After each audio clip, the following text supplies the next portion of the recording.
Momento de recibire a nuestro amico Rocco Carbone. Come vai, Rocco Carbone? Buonasera, come state? A tutta la audiencia.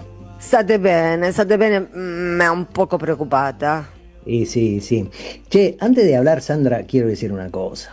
Si me permitís. Siempre Pepe Biondi, se agarró la de Pepe Biondi y no para. Sí, dale. Que descubrí una cosa, que por ejemplo hay dos Bolivia, no una. La, Ajá. la Bolivia de los incapaces y la Bolivia de los incas. Qué linda la Bolivia Ah, qué incaica que se bueno. Está buena esa, ¿eh? Los incapaces y los incas. Está Y el, buena. y el presidente se llama Paz, ¿no? Pero me parece que lo escribieron mal porque es un incapaz. Y luego Es un está. incapaz, es cierto. Qué espectáculo lo de Bolivia, ¿no? Cuántas lecciones que tenemos que sacar de lo de Bolivia, me parece, ¿no? Sí, claro. Necesitaríamos una COB, ¿no? Una central obrera boliviana para empezar. Ay, qué linda la coba, la de la CGT, te digo que Sí. la verdad que da envidia, sí. Pero Bueno, bueno, cada pueblo debe tener la central obrera que se merece, me imagino sí, yo, sí. ¿no?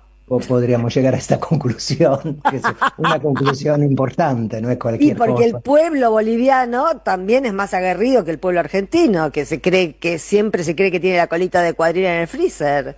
Sí, sí, pero es cierto que yo tiendo a suponer que la experiencia argentina debe haber avivado a la militancia boliviana. Nosotros siempre venimos del futuro y le vamos avivando a todo el resto mientras nos seguimos Claro, hundiendo en el fango.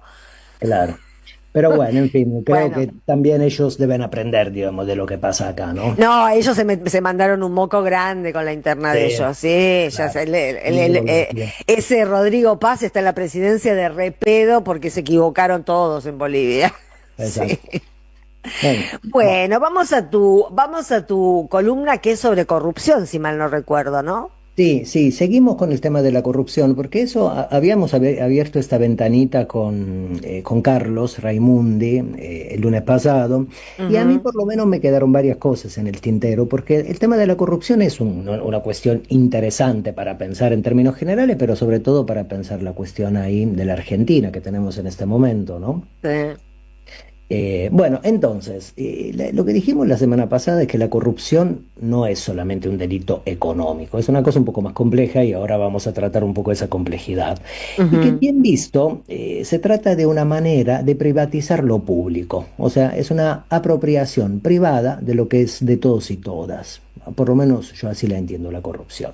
Ujú. Y entonces, ¿qué implica? Implica capturar el Estado o una parte del Estado por parte de intereses privados. Y esa captura implica siempre una ruptura del bien común, lo que es de todos y todas. Ahora bien, no hay solo un tipo de corrupción, sino que existen por lo menos dos. Existen más tipos, pero esta noche por lo menos vamos a tratar dos. Que Ujú. la corrupción episódica, o sea, la corrupción que acontece en un solo momento y luego se licúa, y luego la corrupción organizada, que siempre es una corrupción de larga duración. Ahora, Estructural, digamos. exacto, exacto, que es la corrupción en la cual se ubica este gobierno. Ahora, la palabra corrupción, desde mi punto de vista, nombra ciertos apetitos, que son apetitos perversos, son pasiones facciosas, de un poder, vinculadas con un poder. Ese poder obviamente es el capitalismo. Porque, Sandra, el capitalismo no acepta nunca ningún límite en la clave de la privatización de lo común. O sea, el capitalismo quiere volver privado lo que es de todos y todas. Se lo apropian algunos, los tres o cuatro vivos de siempre, como se dijo en algún momento en este querido país. Ujú. Entonces, la palabra corrupción indica siempre un desborde de poder, indica un exceso, un sin límite. Estoy tratando de sugerir esta idea, que en la palabra corrupción se cifra la insaciabilidad del capitalismo. El capitalismo es insaciable si, por ejemplo, nadie lo frena.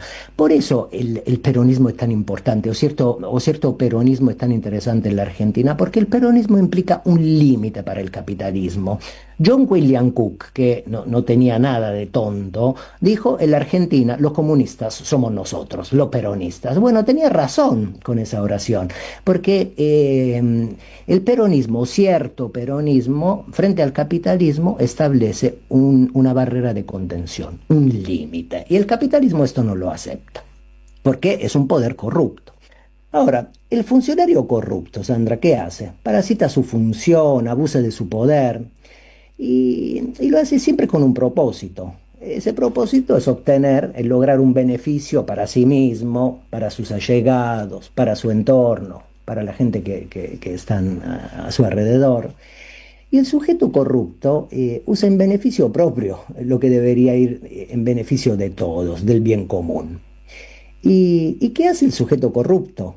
En el lugar del bien común ubica un interés particular. Y ese interés particular afecta toda perspectiva general, toda perspectiva comunal. Ahora, si miramos las instituciones, hay corrupción cuando, por ejemplo, los gobernantes son capturados por cierto tipo de gobernados, que, por ejemplo, presionan, que hacen práctica de lobismo, de lobby. Y hay corrupción también cuando, por ejemplo, los gobernantes o cierto tipo de gobernantes son capturados por la influencia de ciertos sujetos, que son sujetos poderosos, que pueden ser individuos poderosos o grupos poderosos. Y esos grupos inciden en la actividad del Estado, en la actividad de la administración pública, en la actividad legislativa o en la actividad judicial. Ahora, ¿cuándo se verifica la corrupción? Cuando se solicita un soborno, cuando se ofrece un soborno, cuando se da un soborno, cuando se acepta un soborno. Ese soborno puede ser directo o indirecto. Una comisión ilícita es un soborno. Y cuando sucede esto, cuando un funcionario público acepta un soborno, perjudica la función pública, su función pública inmediatamente. La corrupción, entonces, ¿qué es? Es una especie de contrato que se organiza alrededor de un acto ilícito, que es el soborno. Entonces, la corrupción, como vemos, efectivamente no es solamente una cuestión de índole económica, sino que es un problema de índole criminal, porque se afecta una función pública. Ujú. Ahora vamos a los tipos de corrupción, que como te decía son muchos, pero digámoslo, por lo menos podemos hablar de dos esta noche. Una es la corrupción episódica, que es una corrupción puntual. O sea, la corrupción episódica presupone siempre un intercambio. Hay dos sujetos y uno paga o promete pagar y otro recibe o acepta la promesa del pago. Y el caso más frecuente, ¿cuál es? Es el caso de un ciudadano, de un empresario que se sienta con un administrador público, con un político, le ofrece un soborno y el político acepta el soborno. ¿Por qué lo acepta? Para resolver, qué sé yo, un obstáculo burocrático, un problema administrativo, etcétera. Termina ahí la ayuda, se acepta el soborno, termina la corrupción episódica. Entonces, eso es puntual. En cambio, la corrupción organizada, que me parece que es la corrupción del gobierno, porque hay muchos actores corruptos y muchas actrices corruptas dentro de este No hay ni gobierno, uno que no sea, no hay ni uno que no sea. y hay muchos efectivamente, porque si pudiéramos repasar todos los nombres, si tuviéramos tiempo, encontraríamos una serie de personajes que son Buscame muchos. alguno honesto, va a ser más fácil. Sí, no, seguramente. Entonces, ¿qué pasa en la corrupción organizada? El pago al funcionario no es episódico, porque hay muchos pagos o hay muchos sobornos. Y entonces el pago al funcionario es permanente, incluso en el caso de Adorni vemos cierta permanencia, porque no es que se compró un departamento. Cierta permanencia, Bueno, es increíble la sí, permanencia de la guita hacia Dorni. La plata iba hacia Dorni, los dólares iban hacia Dorni, es impresionante. iban hacia su quincho. Hacia el quincho, la cascada, los enanos, todo. Bueno, entonces efectivamente hay una sistematicidad de pago y esa sistematicidad de pago se organiza para que el corrupto gestione ciertos negocios, gestione ciertas actividades económicas, gestione ciertas actividades Mm. empresariales, etcétera. Entonces, la corrupción organizada, ¿qué implica? Una estructura. Y esa estructura criminal ofrece servicios. ¿Cuáles son los servicios más generales? La resolución de ciertos problemas burocráticos, facilitar ciertas leyes, la resolución de ciertos problemas administrativos y también usar el Estado como una caja y como una fuente de trabajo. Ofrezco laburo dentro del Estado a familiares, amigos, amigas, amantes, etcétera, etcétera, etcétera, o a conocidos de conocidos. A toda la familia. A toda Estos se la manejan familia. por clanes familiares. Hay 18 Sí, Menems en el sí. gobierno argentino. 18 Menems. Sí, yo escuchaba a los compañeros bolivianos que decían son 20 familias que gobiernan este país y aquí, acá en la Argentina es más o menos igual. El clan Menem Sí. volvió y debe haber 18 o 19 más. Sí, hay 18, 19 y todos ganan una fortuna y además declarada porque todos deben afanar. Exacto, Llamándose Menem no se pueden permitir no afanar exactamente. O llamándose Caputo. o Bueno, llamándose entonces, Caputo, sí. en nuestra estructura, esta estructura criminal que hace, cuenta con personas de contacto, siempre en distintos lugares del Estado, en el Poder Judicial, que siempre es muy importante, en el Poder Legislativo, en las estatalidades provinciales, en los municipios y así. Ahora, el funcionario corrupto es siempre un sujeto de alto nivel en la corrupción de tipo organizada. Por ejemplo, como te decía, recibe una suerte de suma fija, una suerte de salario ilícito. ¿Y por qué recibe ese salario ilícito permanentemente? Porque ese funcionario se tiene que activar cuando la estructura criminal lo necesita. Cuando alguien levanta el teléfono y dice, bueno, necesito esto, necesito una ley, necesito, por ejemplo, que me resuelva tal problema, necesito, por ejemplo, que descontinúes una norma o una normativa, etcétera. Bueno, en esta estructura los funcionarios públicos y los sujetos que corrompen no ocupan posiciones antagónicas, sino que forman parte del mismo proyecto, del mismo programa, que es un programa serial de actividades ilícitas. Karina 3%, Libra con Milei adentro, el caso Adorni, el caso, por ejemplo, Todos mojaban. el caso de Esper con Freddy Machado que vos lo recordabas antes, y así, bueno, esta es la estructura. Y nosotros y nosotras vemos solo una parte, desde mi punto de vista, que es la punta del iceberg. Bueno, teniendo el presidente estafador, ¿qué podemos esperar de todos los que lo rodean? Exacto, porque esa punta del iceberg, Sandra, implica luego que hay muchos intermediarios, muchos facilitadores, mediadores, Muchas esposas muchas que se esposas. hacen la dentadura completa. Exacto.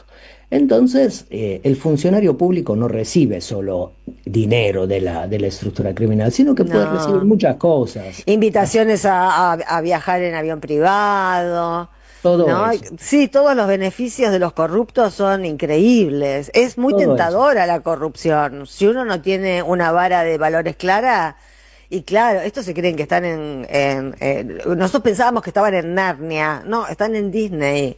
Bueno, es un gobierno que tiene su moral. La moral que tiene es la moral del capitalismo. Entonces, por ejemplo, la remuneración o las remuneraciones en qué consisten. Cargo de mayor jerarquía, promesa de cargo de mayor jerarquía, asesorías en el mundo privado, promociones profesionales, puesto de trabajo para familiares, viajes, etcétera. Bueno, termino con esto, que este tipo de corrupción supone una sociedad y en esta sociedad hay corruptores y corruptos. Entonces lo que estamos viendo en el gobierno de la Libertad Avanza no es una corrupción de tipo episódico. Lo que vemos de Adorni es un problema mayor, inherente muy probablemente a todo el sistema del Ejecutivo. Si tuviéramos un poder judicial que se preside tal nombre, podría investigarlo y entonces la sociedad podría descubrirlo. Termino con esto, Sí. que lo tiré la semana pasada, pero quiero insistir sobre este punto, Sandra, Tíralo, porque tíralo de nuevo, tíralo de nuevo. es muy importante. Cuando la fuerza de derecha, cuando la fuerza reaccionaria, cuando fuerza fascista le dicen corrupto a un gobierno popular, a sus integrantes, lo que están haciendo es proyectar su identidad, proyectar su Claro. devenir identitario. Ahora, el verdadero nombre de la corrupción para el poder popular es esto, redistribución social de la riqueza. Insisto, cuando nos dicen corruptos a nosotros, nos están diciendo que estamos redistribuyendo socialmente la riqueza. Claro, que para ellos es una aberración. Y claro que es una aberración, Sandra, porque ninguna forma del capitalismo puede tolerar la redistribución de la riqueza, porque como decíamos antes, el capitalismo es la privatización de lo común. Esto quiere decir volver privado lo que es de todos y todas.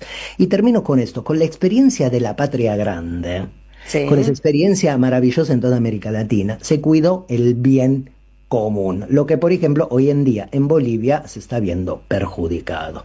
Fin. Bueno, precioso, Rocco.